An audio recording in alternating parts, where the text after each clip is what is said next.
Hello and welcome to this edition of Brandsmiths, where we have insightful conversations at the intersection of business, technology, marketing, and brands. And today on BQ Prime Brandsmiths, we have with us Sooraj Balakrishnan, who is currently the head of marketing at Acer India.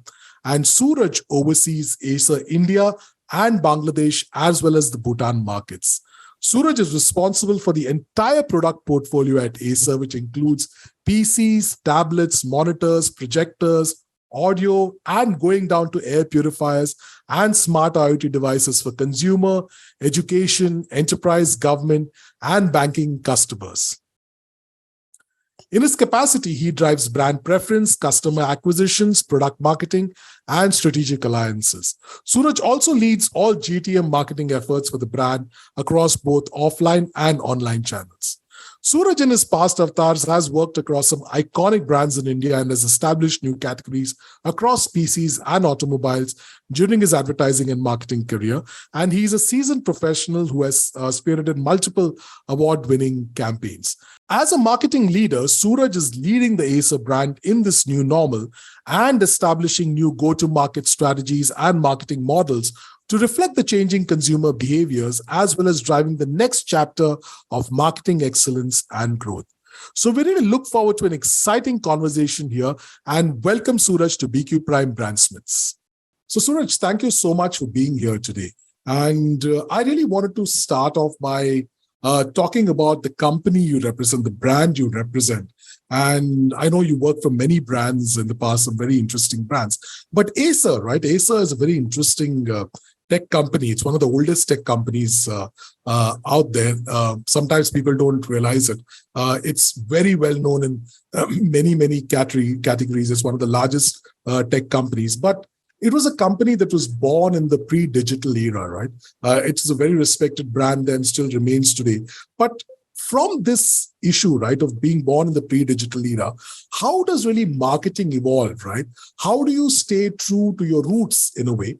And how do you, as the marketing leader, as the CMO of Acer, how did you move a traditional brand to an omni-central brand that wins in the digital era? Right. I think, like you rightly said, globally, we are almost a 45-year-old brand. In India, we set up our operations in 1999. So, we are almost hitting our Silver Jubilee 25 years in the country. So, all the latest buzzwords in marketing, MarTech, the tools, performance marketing, omni-channel, endless aisle, all of them were, too alien for us, during those days, right? So, from being a very traditional brand to now being the forefront, having omni-channel, endless aisle, CRM modules, all kinds of MarTech tools, analytics, listening tools, all of that. So we have come a long way in that sense, over the past couple of years. And most of them, pandemic definitely helped transition a lot of the, adoption of tools, maybe you can say. But what's important is, we have always been very down to earth, humane kind of a brand. Although we are at the cutting edge of technology, what we have always believed is how do we help people break barriers using our technology? So right from how we design, how we price, what kind of products we bring to the market, all of them really kind of touch upon these principles, right? So, it sounds cliched, but we want to put people at the center of everything we do, and in the let's say the digital era or the MarTech era. We had a lot of methods like your traditional print and TV and your outdoor radio, maybe a bit of digital here and there. Those were predominantly what we do. But in the past, I think 3-4 years, I think what we have done, and also thanks to our D2C website as well, data is so important for everything we do these days. And what we understood was that when we have our own digital channel, like our own D2C website, the amount of understanding of how a customer completed the journey, the way he first interacted with our brand, right up till completion of his transaction with us, we are able to understand the journey a lot better. And that really helped us to really tailor make a lot of our products, not only just marketing but even our products, to understand what are the pain points, what are the elements he looks forward to when he interacts with us, what are the preference of touch points which he has. So we have endless aisle as well, like I touched upon, where even if the customer goes to a store and the store still doesn't carry a stock, he can easily purchase the product from the store using our website, and it gets delivered to him. So our partner benefits, our customer benefits. He can start a transaction on our website, complete the transaction at the partner store, because still many Indians still want to have a physical touch and feel about the product, or kind of understand that there is a physical store nearby in case he has any concerns about reaching out to the brand again. So all of these kind of tools helps us to integrate our brand much more, and reinforce our mission to put people at the center, and help them break barriers in whatever they do. Suraj, you mentioned a lot about customer centricity, and obviously that's very important. And you mentioned a lot about how you are driving it. Now, obviously, customer centricity, building a very personalized customer experience is very, very important in this dramatically changing landscape, right? So what do you see as the role of technology, now you all being a tech company, in building personalized customer experience, and how especially can AI today, right? Because AI is at the forefront today. We're seeing lots more use cases of AI. How is AI really helping you do this? Yeah, these days, customers expect the brand to know them when they interact with us. So, right when they call us, maybe after purchase, they want to get in touch with us in customer support, or they want to have some other product they want to buy, they want to extend their warranty. All of them, they expect the brand to know them when they call or when they get in touch with us. So, we have a whole set of tools, and this is thanks to technology, right? So, we are able to understand with unique identifiers when a customer touch base with us. We know, where did he purchase from, what did he purchase, how old his device is, what is the specification of the device, etc., etc. So when he wants to, for example, purchase a complimentary product from our website or from our store, we exactly know what product he is carrying. So if he's carrying a gaming laptop, it's important that we recommend a gaming accessory to him than a general accessory, a non-gaming accessory, because this ensures that one, it's relevant for him. We are selling the right product. We don't kind of show something which he is not interested in, and the whole journey is also shorter, and he goes away a more satisfied customer. This is also relevant even when he purchases warranty, right? So when his warranty is about to expire, we know that, and we are able to send an extended warranty package. When his device is, say, 3 years old, we know that it's due for an upgrade. So then we send out a loyalty bonus because he's our existing customer, and then he can come to our store and purchase a laptop. Or when he comes and visits our website, even before he becomes a customer, for example, he is from, say, Kerala, for example. So we are able to show customized offers which is applicable to that region, so that it's easier for him. We kind of also tailor make the language. So, vernacular languages are also very important these days, especially in certain parts of our country. So, depending on where the person is coming from to our D2C website, we are then able to tailor make communication as per the language which he is probably most comfortable with. So that's something we do quite a lot, which is customization.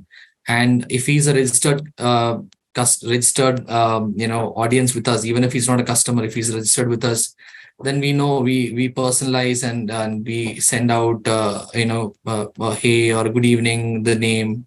So that's all possible because we have the data, right? So I feel it's very important for a customer to know that one, the brand cares about him, and secondly, that brand knows what he wants, and that generally helps the customer to complete the transaction much better. So one question I had from this is, on much of this journey, personalization or really understanding more about the customer, cookies have been a very important part of it. This, right, and especially even like even in media for us, like we depend a lot on third-party cookies also. So, given that third-party cookies are going away, how do you all really deal with it, and what do you also have to say to other marketers who are also grappling with the same challenge when it comes to fulfilling the complete customer journey now that they often don't have this tools with them? Yeah, I think the dependency on third-party cookie will have to be reduced as we go forward and completely kind of gone away with by end of this year or beginning of next year. So Google, Apple, all of them are very serious about removing third-party cookies. And as marketeers, all our digital lives, we have been depending on cookies to kind of target people, retarget them, personalize, programmatic advertisement, all sorts of, digital marketing avenues were built around cookies. So now I think what's important is that one, you have your customer data, which is kind of centralized and ready to be used for communication purposes. So first party data, what you have will be very important for you. Having a website of your own, which gives you the access to first party data, and then start building lookalike audience using the first party data which you have, and ensuring that when a customer is kind of looking for your brand, you are ready to serve a lot more personalized ads using AI as well. So I think a mix of AI which helps to kind of customize your communication using first party data, which kind of helps you to also build lookalike audience, which also means that you kind of pull in all your data from all sources, so that you have the largest set of data to then build for the lookalike audience, and definitely using AI more effectively to show ads which are more relevant. For example, when somebody is booking a flight ticket, so it's more relevant to show an ad of a laptop which talks about lightweight, easy to carry, long battery life at that moment, than showing something which is not relevant of that journey, because he's right now at a stage of booking a flight. If it's an international flight, then it's even more relevant. So such instances, you pick up, and then you have AI modeling to kind of intelligently show the ad and communication as per the user journey, will be very important to kind of ensure that you don't look at only third party cookie, but more of what apps he uses, where he is currently in terms of his digital journey, and then show relevant ads using AI. We have done an ad for our air purifier range. So when Delhi and North region especially was going through bad air quality index, we picked up data from the weather app and showed wherever the air quality was really bad, we showed an ad for air purifier looking at the current air quality index. So we picked up the air quality index, and then that became the headline, and then we showed the ad for air purifier. So that should be that kind of communication will be more relevant now that we have less of the audience data per se to understand where exactly he is. And definitely, I mean, using your own data, your own website more effectively, building the data lake or the data platform to make use of lookalike audiences, all of that should help as we move along and reduce dependencies on third party data. Well, thank you for explaining that, Suraj. That was, I think, really insightful. And I think also, when you spoke about how in your own D2C journey, the kind of data that you all get. But I think more importantly, also the fact that, what really impressed me was the fact that you can start your journey online and then complete it offline, right? That is often the missing part in most customer experiences, because we can start a journey online, but we go back to a shop and we start everything from scratch, right? From the price to everything, right? While if you can do that seamlessly, I think that helps a lot. One more thing I wanted to ask you was that, in the segment that y'all operate in, y'all are very unique because, let's say in FMCG, if I'm buying something and I'm comparing two brands, let's say detergent or something like that, there's always a chance that they can get me again, right? With maybe better advertising, with a better messaging, or something like that. But in technology, the life cycle is around 3 years minimum. That's a PC refresh life cycle. So from an Acer perspective and from what you've done over here, how do you really win back customers given this very long life cycle per se? Yeah, I mean that's a very good question, because unlike many of the FMCG brands, we only get one shot at a customer, and after he makes a decision, then we lost him for the next couple of years. That's where more and more personalization and more and more understanding of your customer, ensuring that technology comes into play, where, like you said, where if he does some browsing and shortlist some product online, he can complete the transaction offline. Or if he goes off to an offline store, and if he didn't have the omni-channel system, then he say if the stock is not available in the offline store, then naturally the customer walks out of the store without completing the transaction. So but with this current model, for example, even if the product is not available right now at the store, he can still get the product, complete the transaction store, and the product gets delivered to him in a single day. And we have delivery across 20,000 pin codes. So it's any part of the country we can definitely reach in terms of delivering our product. Not losing a customer is very important, and that means knowing him, knowing that customer. Has he transacted with us before? Is he a new customer? Is he new to the brand? As if he has already used the product, then then it's easier for him to understand what we are all about. And obviously, our social reputation is also very important, right? So we have to ensure that one, if there is any negative conversation around the brand, that has to be addressed very quickly. So our ORM is very strong. We have a large social ORM team which responds to all the kind of comments and all the public brand forums we have, so that there is very, very less negative and more positive talk around the brand. And that's something we track very closely. It's just not the fact about a performance marketing or just the martech tools only. This social listening is also a very important part of our whole brand reputation platform, because if a customer feels that this brand is not worth investing his money, and that's not a small money as well, right? Unlike, again, like a detergent or any of the FMCG products which cost few hundred rupees, this is at least 30,000-40,000 rupees at minimum, and it's all high tech.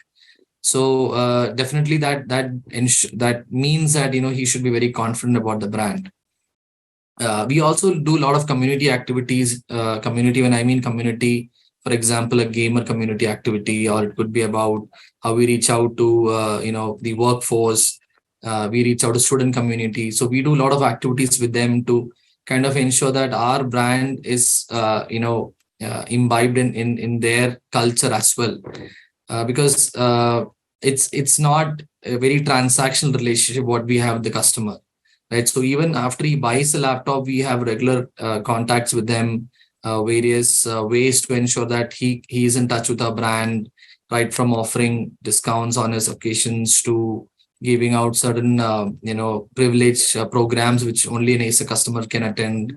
So a lot of these extra benefits which a customer gets also ensures that when he decides to purchase it again, he always looks at our product, including very good loyalty bonuses and all of that. So even if he's an existing customer, ensuring we don't lose out if he once he plans to upgrade, or if it's new customer, it's all important that we understand him very well. We don't give him an opportunity to walk away from our store or our website.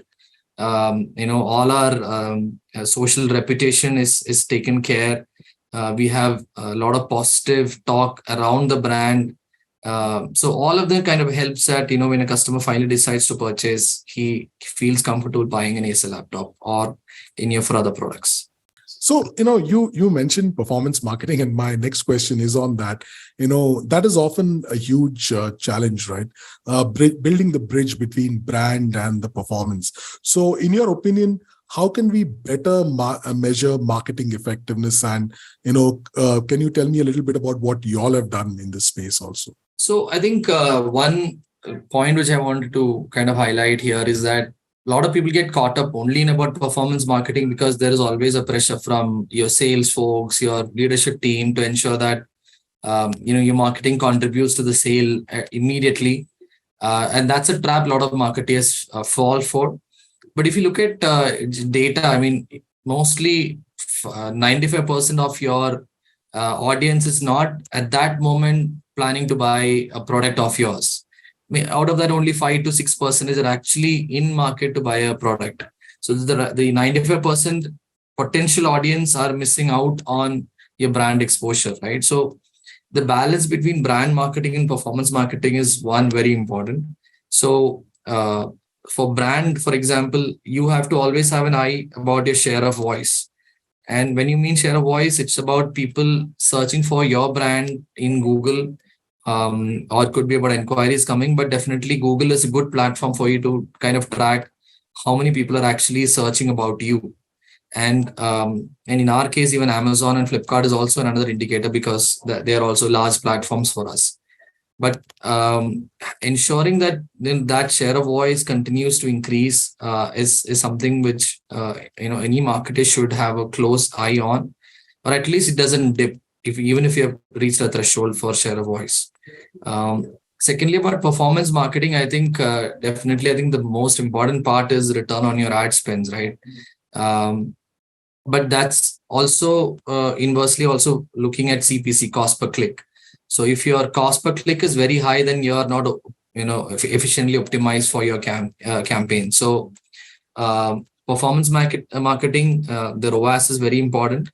But again, what I'm insisting or stressing is the fact that the ROAS is also a fact of people searching for your brand.